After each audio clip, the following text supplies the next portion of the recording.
حضور کی حیات طیبہ کا چرچا نہیں کیا. گاندھی کا چرچا ہوا, نہرو کا چرچا ہوا, امبیڈکر کا چرچا ہوا, مگر سرکار دو جہاں کی سیرت کا چرچا نہیں ہوا. اب اگر بچے ہاتھ سے نکل گئے تو لوگ کہتے ہیں مولانا ایسی تقریر کیجئے کہ میرے بچے ہاتھ میں آ جائیں, میرے بچے ہاتھ سے نکل گئے. ایک دن کی تقریر سے کچھ نہیں ہوتا, ایک دن کی تقریر سے ماحول میں کوئی بڑی تبدیلی نہیں آتی. تبدیلی ماں باپ کے روزانہ کے کلچر سے آتا ہے. ماں باپ کا چہرہ بچوں پہ اثر انداز ہوتا ہے. ماں باپ کی بولی بچوں کی شخصیت کو سنوارنے اور بگاڑنے میں ہیلپر اور مؤمن و معاون ثابت ہوتی ہے. ماں باپ کا رول اہم ہوتا ہے. ہم نے تو گھر میں دنیا دار کا چرچا کیا, جب بچے ہاتھ سے نکل گئے اب مولانا یاد آ رہا ہے, اب تعویذ یاد آ رہی ہے, اب ترکیب یاد آ رہی ہے. تعویذ کیا کرے گی؟ آم کے پیڑ میں تعویذ لگانے سے وہاں کٹہل تھوڑی پھل جائے گا. لیچی کے پیڑ میں 1 کروڑ تعویذ ڈال دے, وہاں سے اخروٹ تھوڑی پھل جائے گا. کٹہل کے پیڑ میں تعویذ 1 لاکھ ڈال دے, وہاں سے سیب تھوڑی نکل جائے گا. یہ تو قدرت کا قانون ہے. جیسی ماں ویسی اولاد, جیسا باپ ویسا بچہ, جیسا درخت ویسا پھل, جیسی زمین ویسی پیداوار, جیسی فیکٹری ویسا پروڈکشن. یہاں ساری تدبیریں الٹی تھی اور نتیجہ برعکس نکلا. تو اب تعویذ لا کے دے دو. اب تعویذ سے فائدہ نہ ہوا تو اب تعویذ کا ہی انکار کر بیٹھا کہ تعویذ سے کوئی فائدہ نہ ہوتا ہے. قدرت کا قانون ہے, جب ماں ہو فاطمہ جیسی اور باپ ہو علی جیسا تو بیٹا حسن اور حسین پیدا ہوتا ہے. جب ماں ہو سر سے لے کے پاؤں تک نیکی کا پتلا اور باپ ہو عابد شب زندہ دار اور باپ ہو مجاہد فی سبیل اللہ تو بیٹا ولیوں کا سردار عبد القادر جیلانی پیدا ہوتا ہے. قدرت کا قانون ہے, جب ماں ہو ام الخیر ماہ نور یعنی رات رات دن دن بھر اشراق چاش تہجد اوابین نماز پنجگانہ کی پابند تو ان کا بیٹا ان کے شکم سے نکلنے والا معین الدین اجمیری ہوتا ہے. جب باپ ہو سید احمد علی بخاروی اور ماں ہو 80 سال کی عمر میں بھی سر اور چہرہ اجنبی مردوں کے سامنے بے نقاب نہ کرنے والی, اپنی عزت و عفت کی عصمت کی حفاظت کرنے والی, اسی کا بیٹا محبوب الہی نظام الدین دہلوی پیدا ہوتا ہے. جب باپ ہو سلطنت کی موجودگی میں فقیری کرنے والا مفتی نقی علی خان اور ماں ہو مصلی پہ بیٹھنے والی تہجد گزار, اسی کا بیٹا احمد رضا خان فاضلی بریلوی پیدا ہوتا ہے. جب باپ ہو احمد رضا خان اور ماں ہو عابدہ تو بیٹا مفتی اعظم ہند مصطفیٰ رضا خان پیدا ہوتا ہے. جب باپ ہو مفسر اعظم ہند لاکھوں مریدوں کی موجودگی میں سادگی سے رہنے والا, زہد کے ساتھ رہنے والا, اور ماں ہو ایسی لاجواب ضرورت پڑے اپنے سارے زیورات کو گروی رکھ کر منظر اسلام کے مدرسین کی تنخواہ دلانے والی. جب ماں اسی اسلام کا درد سینے میں رکھے اور باپ کروڑوں مریدوں کی موجودگی میں سمپل رہنے والا, اسی کوک کا بچہ دنیا اسلام کا سب سے بڑا عالم تاج الشریعہ اختر رضا کا اظہری پیدا ہوتا ہے. جب باپ نیک ہو ماں نیک ہو تو اسٹیٹ کی موجودگی میں, رؤوف یا اسٹیٹ کی موجودگی میں بیٹا مجاہد اعظم سالار اعظم حضور مجاہد ملت حبیب الرحمن عباسی بن کے برسِ شہود پہ جلواگر ہو. جب باپ لاجواب ہو ماں لاجواب ہو تب اس کا نتیجہ اچھا نکلتا ہے. باپ ہو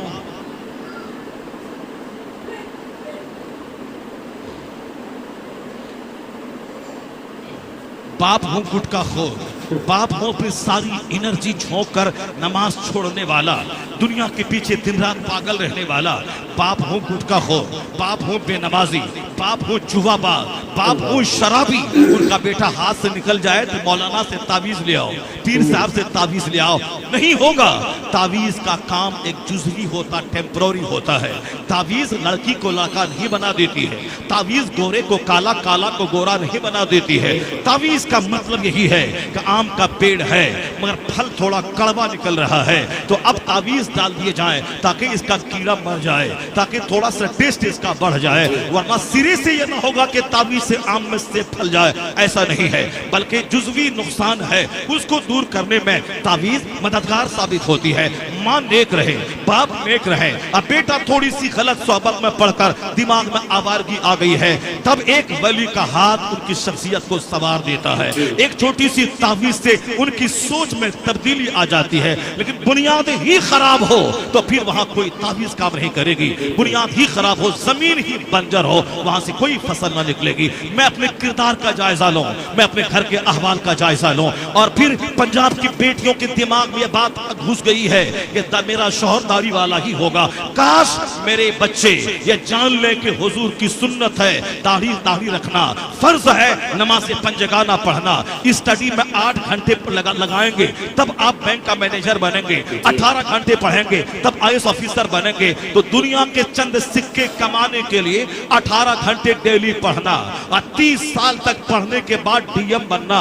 پھر DM بننے کے بعد گھر میں بیٹھ کے پیسہ نہیں ملتا ہے. DM بننے کے بعد اپنے وطن سے بے وطن ہو کر, ایک بہاری ہے تو ان کی ڈیوٹی بنگلور میں ہو جائے گی, ان کی ڈیوٹی اتر پردیش کی کسی ڈسٹرکٹ میں ہو جائے گی. پھر انہیں 30-35 سال تک سروس کے پیریڈ تک گھر سے باہر رہنا ہے, 24 گھنٹے کی ڈیوٹی کرنی ہے, تب چند سکے کما کے بال بچوں کو پالنا ہے. فرق اتنا ہے کہ مزدور 5,000 مہینہ کماتا ہے اور وہ 5 سے 10 لاکھ مہینہ کمائے گا. پھر 65-70 سال کے بعد کیا کرے گا وہ؟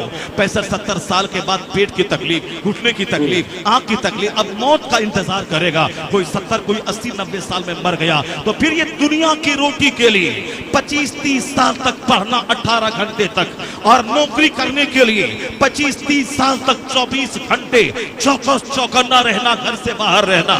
اب پھر موت آئی, مر جانا. اب جہاں جانا ہے وہاں کا ایک دن 50,000 سال کے برابر ہوگا. وہاں جنت کا باغ ہے تو باغ ہے, جہنم کی آگ ہے تو آگ ہے. وہاں تکلیف ہے تو تکلیف ہی تکلیف ہے, آرام ہے تو اس کا کوئی جواب نہیں ہے. یہاں تو ہم نے ساری انرجی جھونک دی چند سکے کمانے کے لیے. 25 سال انجینئر بننے کی پڑھائی کرنی ہے, اب 25 سال نوکری کرنی ہے, اس کے بعد بڑھاپے میں موت کا انتظار کرنا ہے. اب وہاں کیا ہوگا جہاں کا ایک دن 50,000 سال کے برابر ہے, جہاں موت کو ذبح کر دی جائے گی, جہاں اور کوئی دوسرا ایج نہیں آنے والا ہے, وہاں بس سب دن زندہ ہی رہنا ہے. پھر وہاں کی آگ کی فکر کہاں ہے, وہاں کے باغ کی فکر کہاں ہے؟ اگر 18 گھنٹے DM بننے کے لیے میرا بچہ نکال سکتا ہے, کم سے کم روزانہ 18 منٹ اسلام سمجھنے کے لیے نکالنا پڑے گا, قرآن کے لیے نکالنا پڑے گا, مصطفیٰ کی حیات طیبہ کے لیے نکالنا ہوگا. پیٹ کے لیے 18 گھنٹے اور جنت الفردوس کے لیے 18 منٹ نکال دے. جنت کے لیے روزانہ نماز پنجگانہ کے لیے 1 گھنٹہ نکال دے, تب لگے گا اس کو دنیا بھی چاہیے, اس کو جنت بھی چاہیے, اس کو جنت بھی چاہیے, اس کو دنیا بھی چاہیے. یہاں تو دنیا کا جنون سوار ہے, آخرت کی بات ہی کوئی نہیں کرتا. اب بولتا اللہ تعالیٰ معاف کر دے گا, اللہ تعالیٰ معاف کر ہی دے گا. اللہ معاف کرنے والا ہے اور اللہ تعالیٰ روزی بھی دینے والا ہے. یہ سب مسلمان کو عقیدہ رکھنا ہے, اللہ روزی دینے والا ہے. جب اللہ روزی دینے والا ہے, یہ 35 سال تک میرا بچہ مزدور بن کر ایڑی رگڑ کر بمبئی کے انجینئرنگ کالج میں کیوں پڑھا؟ جب اللہ روزی دینے والا ہے تو میرا بچہ انڈیا میں نیٹ نہیں نکال پایا, MBBS کالج نہیں ملا, یہ یوکرین میں جا کے 5 سال سے کیوں ٹپلا کھا رہا ہے؟ میرا بچہ اپنے گھر سے باہر 18 گھنٹے اسٹڈی کر کے وہ DM کیوں بن رہا ہے؟ میرا مزدور 8 گھنٹے تک کھیت میں کیوں ہل چلا رہا ہے؟ میرا بھائی اپنے شہر کو چھوڑ کے کلکتہ جا کے وہاں مزدور بن کر دوسروں کا دھکا کھا کے وہاں کیوں رات دن کر کے مزدوری کر رہا ہے؟ چونکہ دماغ میں ہے میں اپنا گھر چھوڑ کے کلکتہ آ کے میں لکڑی کا کام نہ کروں, میں بھوکا مر جاؤں گا, مجھے روزی نہیں ملے گی. ہاں دل میں ہے کہ اللہ روزی دینے والا ہے, لیکن گھر سے باہر نکل کے محنت کرنی پڑے گی, اس میں مہارت حاصل کرنی پڑے گی, بزنس کا ٹپس اپنانا پڑے گا, 8 گھنٹے دکان میں بیٹھنا ہوگا, تب روزی ملے گی. جب روزی دینے والا اللہ ہے تو پھر دکان میں 8 گھنٹے کیوں بیٹھتا ہے؟ پھر رات بھر نائٹ ڈیوٹی کر کے پیسہ کیوں کماتا ہے؟ وہاں شرط ہے اللہ روزی دینے والا ہے, مگر دماغ میں رنگ ہے کہ محنت نہ کروں تو روزی نہیں ملے گی, دکان میں نہ بیٹھوں تو روزی نہیں ملے گی. کاش یہی سوچ ہر مسلمان کے دماغ میں بیٹھ جائے کہ ہم نے جس طرح دنیا کو سیریس لیا ہے, روزی دینے والا اللہ ہے, لیکن نہیں جاؤں تو روزی نہیں ملے گی, اللہ کے حکم کو مانتے ہوئے روزی کی تلاش کرنی ہے. یہی سوچ بیٹھ جائے کہ روزی دینے والا رب ہے, مگر دکان جانا ہوگا, فیکٹری جانا ہوگا, کھیت جانا ہوگا, تدبیر کرنی ہوگی. یہی تو اسلام کہتا ہے. دنیا کی روزی چاہیے تو کھیت اور دکان جا, اور جنت چاہیے تو سوچ لے مجھے مسجد جانا ہوگا, نماز پڑھنی ہوگی, تلاوت کرنی ہوگی. روزی دینے والا رب ہے, میں دکان جاتا ہوں رب روزی دیتا ہے, میں مسجد آتا جاتا ہوں رب رحم کر کے میرے گناہوں کو مٹا کے جنت الفردوس میں جگہ آتا ہے. یا سوچ اس کی بنانی پڑے گی. نہیں, اللہ معاف کر دے گا. آپ شراب پیے تم, اللہ معاف کر دے گا. ہم کریں ریاکاری, اللہ معاف کر دے گا. ہم رہیں شیطان اور نفس کی غلامی کریں, اللہ معاف کر دے گا. تو پھر یہی فارمولا روزی کے بارے میں کیوں نہیں اپناتا ہے کہ اللہ روزی دینے والا ہے, میں گھر میں رہوں تو بھی روزی دے گا, میں دکان میں رہوں تو بھی روزی دے گا. نہیں, یہاں دنیا قیمتی چیز ہے, چونکہ یہاں شیطان نے پہایا ہے, نہیں جائے گا تو بھوکا مر جائے گا, کوئی پوچھنے والا نہ ہوگا. کاش یہی سوچ دماغ میں ہو جائے. دنیاوی تناظر میں یہاں نہ جاؤں تو روزی خطرے میں پڑ جائے گی, اسی طرح میں مسجد نہ جاؤں تو میری جنت خطرے میں پڑ جائے گی. میں اسلامی لباس نہ پہنوں, میری جنت خطرے میں پڑ جائے گی. میں آنے والے ماہ رمضان کا استقبال کرتے ہوئے بھوکا پیاسا رہ کر روزہ نہ رکھوں, میری جنت خطرے میں پڑ جائے گی. میں پائی کا حساب اپنے مہاجن کو دیتا ہوں, اگر جو حقیقی مالک ہے میرا رب, اگر میں پائی کا حساب کر کے زکات نہ نکالوں, میری آمدنی بھی خطرے میں پڑ جائے گی, میری جنت بھی خطرے میں پڑ جائے گی. یہی اسلامی سوچ ہونی چاہیے. یا اسلامی سوچ جس دن بن گئی کہ روزی روٹی حاصل کرنا ضروری ہے اور جنت جانے کے لیے محنت بھی ضروری ہے, حضور کی سنت پہ عمل ضروری ہے. کاش پنجاب کی بیٹیوں سے ہماری بیٹیوں کو سبق مل جاتا, پنجاب کے چھوکروں سے ہمارے چھوکروں کو سبق مل جاتا. جب وہ دنیا دار کی خوبصورت بیٹیاں داڑھی والے کا سلیکشن کر رہی ہے, ان کا بیٹا داڑھی پگڑی رکھ کر ڈی ایم او اور ایس پی اور انجینئر ڈاکٹر بن رہا ہے, تو پھر ہم کیوں نہیں؟ چونکہ ہم نے گورنمنٹ کی نگاہوں میں منوایا نہیں ہے کہ داڑھی داڑھی ہمارے لیے کمپلسری ہے, اس کو اسلام سے میں جدا نہیں کر سکتا. تو میرا سارا بچہ سنت سمجھ کر داڑھی رکھے, اسے ہر اسکول میں عزت اور سمان کا استھان ملے گا, جگہ ملے گی, نوکری بھی ملے گی, پروبیشن آفیسر بھی بنے گا, آئیس آفیسر بھی بنے گا. جب گورنمنٹ جان لے گی ان کے مذہب کا لازمی حصہ ہے داڑھی, تو یہاں نوکری بھی ملے گی, عزت بھی ملے گی. اور اگر داڑھی رکھا سنت سمجھ کر, تو ہماری یہ بیٹیاں کہاں جائیں گی؟ راجپوت کے پاس جائیں گی, برہمن کے پاس جائیں گی, دلت کے پاس جائیں گی. جب سارے 100% بچے داڑھی رکھیں گے سرکار کی سنت پہ عمل کرتے ہوئے, تمہاری بیٹیاں بھی اسی داڑھی والے شوہر کا سلیکشن کریں گی. یعنی عورتوں کے تعلق سے بھی فکر ختم ہو جائے گی, اور دنیاوی حساب سے بھی نوکری کی بھی فکر ختم ہو جائے گی. یہاں تک کہ ایک قدم آگے ان کے پاس محنت ہے, ان کے پاس جد و جہد ہے, ان کے پاس خدا کی رحمت نہیں ہے, ان کے پاس مصطفیٰ کی رحمت نہیں ہے. اگر میں نے سنت پہ عمل کیا تو اور محنت بھی جاری رہی, تو محنت میری طرف سے جائے گی اور رحمت خدا کی آئے گی. تو کافر پیچھے رہے گا, مصطفیٰ کا غلام ہر چھیتر میں ترقی کرتا نظر آئے گا. میرے پاس محنت بھی نہیں ہے, میرے پاس سنت بھی نہیں ہے. جب خدا کی رحمتیں بھی روٹھی ہوئی ہے, ہندوستان کی گورنمنٹ بھی روٹھی ہوئی ہے, ایسے میں پینڈولم کی طرف میں جھول رہا ہوں, اور یہ کافر مجھ کو صف ہستی سے مٹانے کی دھمکیاں دے رہا ہے. بکواس ہے جگہ جگہ پہ, یہ سوچا ہوا کام نہیں ہو رہا ہے. میں جو چاہتا ہوں نہیں ہو رہا ہے. 1 کروڑ نہیں 40 کروڑ نے دعائیں کی ہندوستان میں کہ کاش کچھ نقصان رزلٹ وہاں کا کوئی دوسرا ہو جاتا. دوستو, بہت ہی خوبصورت انداز میں قرآن و حدیث کی روشنی میں مفتی شہریار رضا صاحب بتا رہے تھے. ہم سب کو چاہیے کہ ان باتوں پر عمل کریں. دعا ہے اللہ تبارک و تعالی ہم سب کو ان باتوں پر عمل کرنے کی توفیق و رفیق عطا فرمائیں, اور اپنی زندگی کو قرآن و حدیث کے مطابق گزارنے کی توفیق و رفیق عطا فرمائیں. دوستو, امید کرتا ہوں کہ آپ تمامی حضرات نے ویڈیو کو پسند کیا ہوگا. تو دوستو, اس ویڈیو کو زیادہ سے زیادہ ثواب کی نیت سے آگے لوگوں تک پہنچانے کی کوشش کریں. ویڈیو کو لائک بھی کر دیجئے, اور آپ ہماری یوٹیوب چینل کو لازمی سبسکرائب کر لیجئے. السلام علیکم ورحمۃ اللہ وبرکاتہ.